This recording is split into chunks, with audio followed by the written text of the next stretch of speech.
Danjo Danhichone. Hello, my friends. Welcome to another episode of Apache Stealth. Tonight's story, Horse Medicine by D'akhenya Montoya. It was a long, hot day as Burro was walking down a path between some desert mountains. He saw a field of fruit trees growing in the distance and decided to take a break from the noontime sun. Those look like peach trees, he thought to himself. Who knows, the fruit could be ripe by now. Burro found a shady spot to rest under the tree and took off his backpack. He grabbed 2 peaches and sat on the ground, leaning his back against the tree. He said a quick prayer to thank Usun, the life-giver, for the treat. After giving a small offering to his ancestors, he took a bite. The flavor exploded in his mouth. The taste of sun-ripened peaches. A wonderful pleasure, he thought to himself. After he finished the second peach, he took a drink from his water bag and then closed his eyes. Instantly he was taken away to the vision place. Inyoche, known as Wind Spirit, had shown him what he was supposed to do next. He picked 4 more peaches from the tree, placed everything back into his backpack, and followed the row of trees to the north. At the end of the field stood a modest white ranch. Eucalyptus and pine trees provided shade to the home. An old tractor and cart were parked in the front. As Burro was heading to the front door, he saw to the west a corral. An old wooden building that was fixed up made a good place to shade the animals. Instead of going to the door, Burro went to see what was in the corral. As he approached the wooden fence, a dun yellow horse came out from the shade. "Shihishidi," said Burro to the horse. It was a sacred word that meant, "I see you." But when used in greeting, it meant that you could see the spirit of whom you were saying it to. "Shihiwada?" said a woman's voice from behind Burro. Burro turned to see a blonde woman with deep blue eyes and said, "Hello." "Don't get too close to that horse, mister," the woman said. "He's already hurt someone. What do you want?" Burro looked at her and blinked his eyes quickly. So quickly, she didn't notice. She's not the one who's hurt, Burro thought to himself. When Burro was 5 years old, he learned that he could see people's pain like a red blot when he blinked his eyes quickly. A tool he learned to use well as he got older. He explained to the woman how he was on a medicine walk and had run low on water. He asked her if she wouldn't mind letting him refill his water bag. They talked as she led Burro to the front of the house where the water spigot was. As Burro filled his bag, he asked her if she was getting ready to pick the peaches for market. She told him not this year. There had been an accident, and she couldn't afford to pay for help. "That's too bad," said Burro. "I wouldn't mind having a place to stay for a week and work." "I said I can't pay anyone," she said again. "I'm real cheap," laughed Burro. "I will work for food, and if you let me sleep in the barn, I'll be a happy man." "Just for a week, huh?" she contemplated. After a few seconds, she spoke again. "I can afford that. Oh, I'm Karen." "My name is Mahko, but everyone calls me Burro." He gently shook her hand. Karen knew Burro was indigenous, but she wasn't sure if he was traditional until he shook her hand. Living in this area, she learned that traditional people barely touched palms when shaking hands. To the Apache tribe, Squeezing the hand firmly like white people did meant you were being challenged in battle. By the time dinner was finished, Burro had learned a lot about Karen and her family. The children's father had died in an accident 5 years back, and she was struggling to keep the orchard going. The youngest daughter was named Marcy, and Burro learned she was 6 years old. Sitting next to her was her sister Betty, who was 11. Burro noticed that Betty was the comic relief in the family. She was always saying something that made them all laugh. On the other side of their mother sat the eldest daughter in a wheelchair. Burro learned her name was Darlene, but everyone called her Darla. He tried not to be obvious as he stared at her, but he was sure Darla was the reason he was here. "My husband wanted a son," said Karen as she smiled, "but he loved his daughters very much." Burro could see that the children still missed their father, but they were finally comfortable enough to talk about him without heavy sorrow. Betty helped her mother clear the dishes as Karen cut up pieces of pie and placed them on plates. Burro loved her old-style kitchen and hoped that maybe one day he would have a home with a kitchen like this. Burro complimented Karen on the style of her home and kitchen. Karen laughed and told him it was her favorite part of the house. As everyone around the table enjoyed their peach pie, Burro tried to use his power to see what was wrong with Darla. No matter how hard he tried, he couldn't see anything. He had blinked his eyes quickly, but saw no red blots on her. Burro soon thought to himself that Darla's problem might either be spiritual or she was faking it. Darla would laugh at the funny things that her sister Betty would say or do, but Burro could see her sadness emanating around her. "No," thought Burro, "she's not faking this. It has to be spiritual." Burro had no choice but to ask Karen what happened to Darla. He decided to wait until he left for the barn to ask her. Burro said goodnight to the children as he grabbed his backpack from a wooden chair and headed towards the door. Karen grabbed her flashlight and followed him. "Brush your teeth and get to bed," said Karen to her children. "Marcy, when I get back, I'll tuck you in." Marcy nodded her head as Betty helped push her sister's chair towards the bathroom. Burro could hear Marcy saying to her sisters, "He's a cool Indian." Burro and Karen were talking as they walked towards the barn. He was searching in his backpack as Karen followed him to the corral. Burro called out to the dun pony and held out 2 peaches in his hand. Karen watched as her horse came slowly to the wooden fence and ate the peaches. She heard Burro saying something in Apache to the horse. When the horse finished chewing, Burro lowered his head and held his arms out to the side. Karen's mouth dropped when she saw her horse lower its head and put it against Burro's forehead. "Whoa," said Karen. "I've never seen her do that." The dun pony let out a whinny and pulled its head back from Burro's. Burro looked at Karen and said, "She says she can help Darla." Karen's eyes opened wide. She hadn't expected Burro to say anything like that.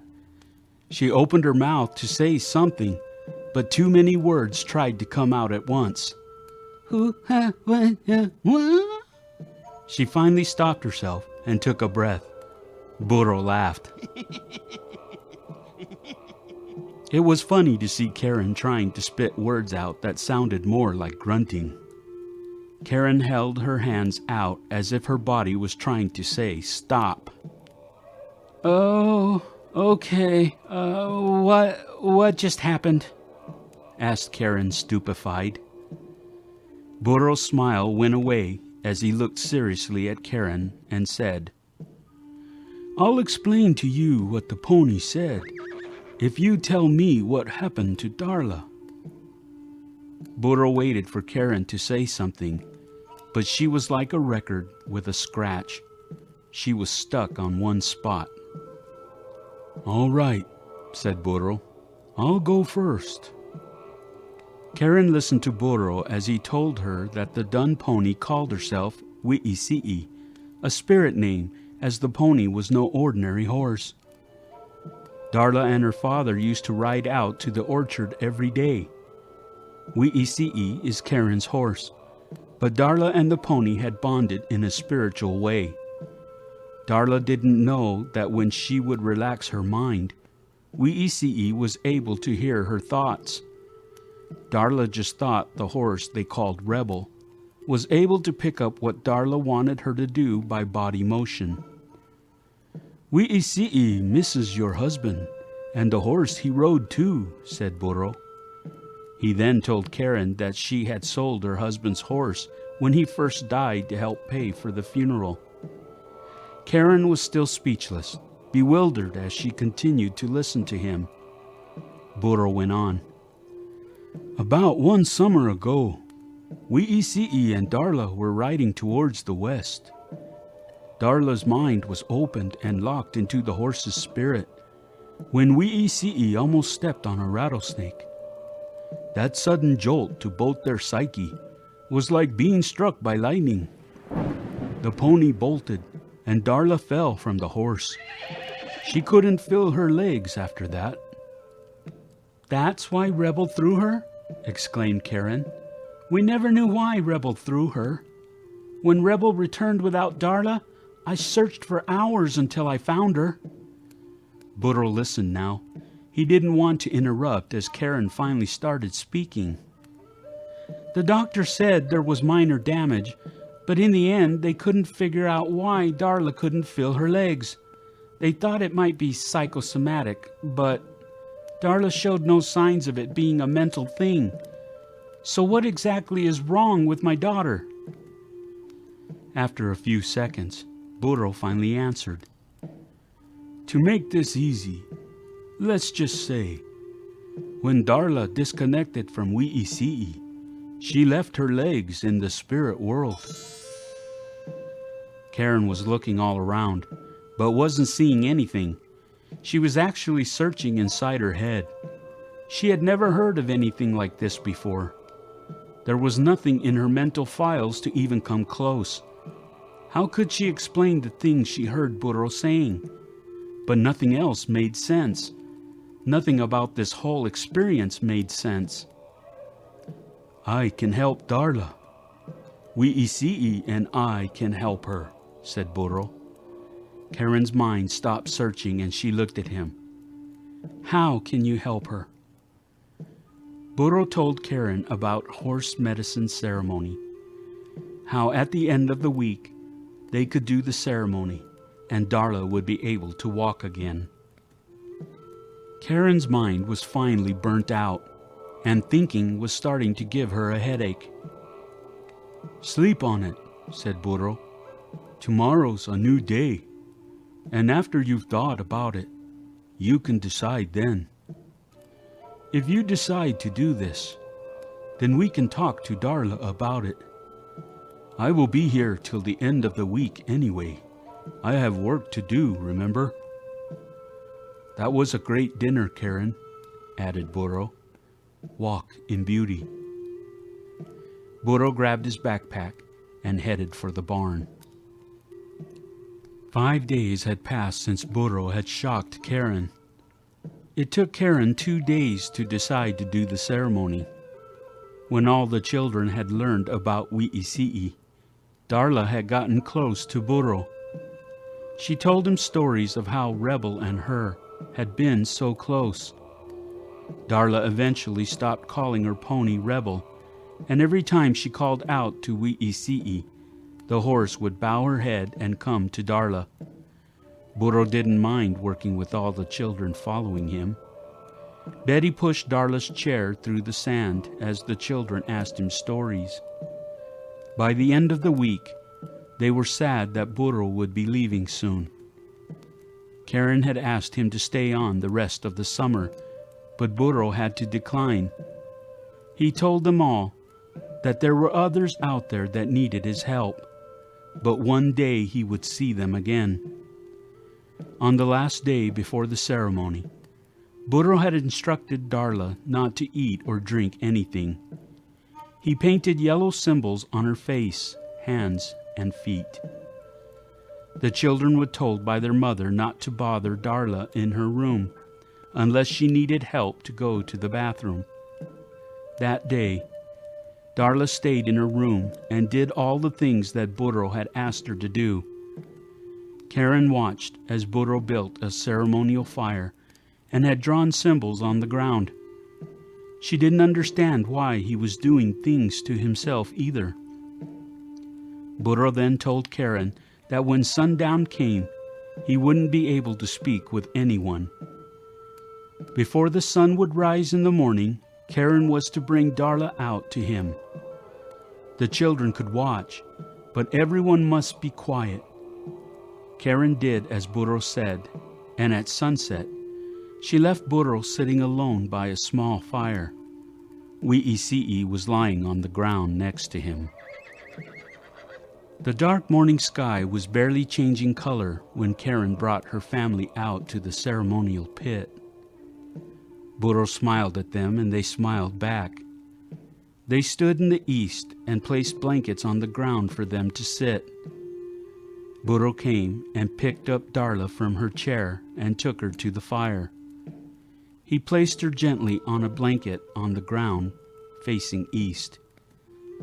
The family sat together watching Burro and Darla as Burro began to sing an enchantment. His feet stomped the prayers on the ground as he danced around the fire pit. The morning sun was getting closer to appearing in the horizon when they saw Wi'isi'i. As the dun pony approached from the west, it appeared to glow. "Mom," said Marcy, but Karen quickly shushed her. "We see it," whispered Karen quickly. Burro continued the prayer song as the pony walked to the east. Wi'isi'i bowed her head and slowly turned clockwise in a circle. They all watched as Wi'isi'i went to the south, west, and north, doing the same thing. But as Wi'isi'i spun again in the east, she was now glowing in a bluish light. Darla watched her pony in awe. Wi'isi'i slowly walked towards her as she was sitting by the fire. Burro let out a long warrior cry as the sun broke the horizon. Wi'isi'i bent down on her front knees and placed her head against Darla's forehead. It was hard to explain what Karen and her family had seen next, but as they would later discuss, they all agreed on what they saw. Human hips and a pair of ghostly legs came walking out of the desert from the west. They walked up to where Wi'isi'i and Darla sat and disappeared into Darla. Darla and Wi'isi'i both let out a cry. So did Karen and her family. They didn't expect Darla to scream. Wi'isi'i stood up and jumped up onto her two hind legs, letting out a long whinny. Darla was sitting on the ground, breathing hard. She had felt as if she had been struck by lightning. As she was trying to regain her composure, she noticed she could feel her legs. Burro spoke for the first time, saying, "Get up, Darla. You are healed. Now walk proper and tall in the eyes of your Creator." Darla tried to get up, but her legs were weak after not using them for almost a year. Wi'isi'i bent her head down low for Darla. Darla instantly knew Wi'isi'i wanted to help her get up.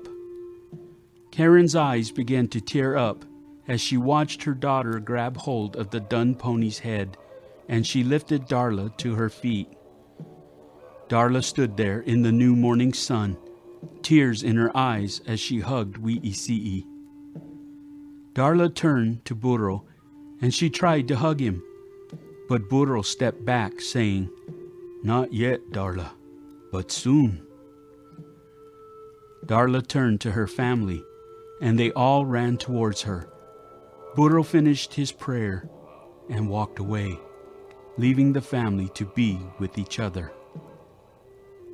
The next morning, Burro and the family enjoyed a wonderful breakfast. Burro was all packed and ready to leave. He hugged Marcy and told her not to forget him. She would see him again one day.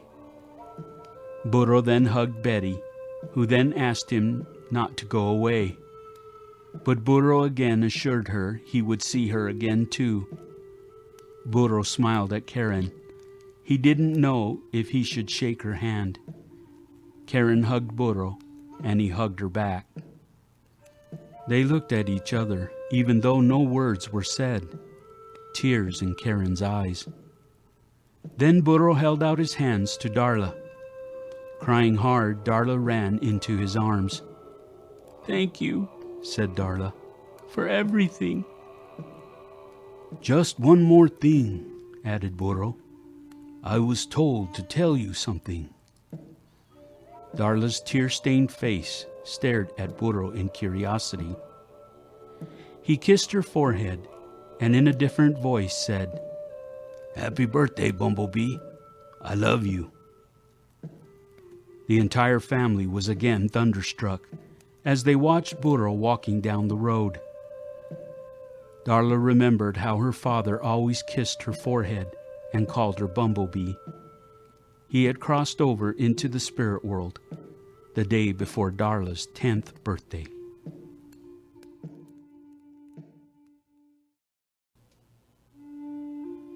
Hello, my friends. I hope you enjoyed tonight's story. I'm D'akhenya Montoya, creator, writer, artist, and musician for Apache Stealth. If you're new to Apache Stealth, you should start with the first story, The Wall. Thanks for watching, and please like, comment, share, and subscribe to Getting the Truth 365 so you won't miss the next story. Ae'a.